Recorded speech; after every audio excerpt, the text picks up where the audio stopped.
The book of 1 Samuel. Chapter 26 verse 1-25. And the Ziphites came unto Saul to Gibeah, saying, Doth not David hide himself in the hill of Hachilah, which is before Jeshimon? Then Saul arose, and went down to the wilderness of Ziph, having 3,000 chosen men of Israel with him, to seek David in the wilderness of Ziph. And Saul pitched in the hill of Hachilah, which is before Jeshimon, by the way. But David abode in the wilderness, and he saw that Saul came after him into the wilderness. David therefore sent out spies, and understood that Saul was come in very deed. And David arose, and came to the place where Saul had pitched, and David beheld the place where Saul lay, and Abner the son of Ner, the captain of his host, and Saul lay in the trench, and the people pitched round about him.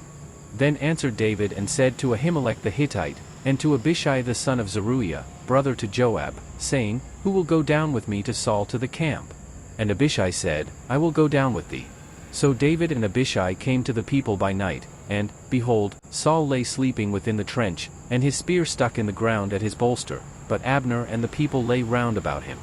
Then said Abishai to David, God hath delivered thine enemy into thine hand this day. Now therefore let me smite him, I pray thee, with the spear even to the earth at once, and I will not smite him the second time.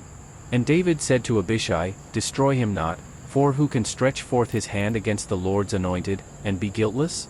David said furthermore, As the Lord liveth, the Lord shall smite him, or his day shall come to die, or he shall descend into battle, and perish. The Lord forbid that I should stretch forth mine hand against the Lord's anointed, but, I pray thee, take thou now the spear that is at his bolster, and the cruse of water, and let us go. So David took the spear and the cruse of water from Saul's bolster, and they gat them away, and no man saw it, nor knew it, neither awaked, for they were all asleep, because a deep sleep from the Lord was fallen upon them. Then David went over to the other side, and stood on the top of an hill afar off, a great space being between them.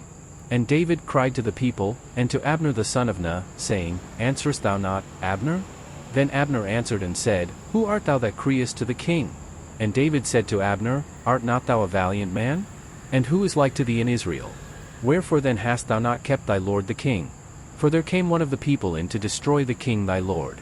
This thing is not good that thou hast done. As the Lord liveth, ye are worthy to die, because ye have not kept your master, the Lord's anointed. And now see where the king's spear is, and the cruse of water that was at his bolster. And Saul knew David's voice, and said, Is this thy voice, my son David? And David said, It is my voice, my lord, O king.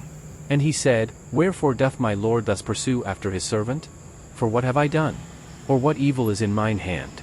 Now therefore, I pray thee, let my lord the king hear the words of his servant. If the Lord have stirred thee up against me, let him accept an offering, but if they be the children of men, cursed be they before the Lord, for they have driven me out this day from abiding in the inheritance of the Lord, saying, Go, serve other gods. Now therefore, let not my blood fall to the earth before the face of the Lord, for the king of Israel is come out to seek a flea, as when one doth hunt a partridge in the mountains. Then said Saul, I have sinned, return, my son David, for I will no more do thee harm, because my soul was precious in thine eyes this day. Behold, I have played the fool, and have erred exceedingly. And David answered and said, Behold the king's spear. And let one of the young men come over and fetch it. The Lord render to every man his righteousness and his faithfulness, for the Lord delivered thee into my hand today, but I would not stretch forth mine hand against the Lord's anointed.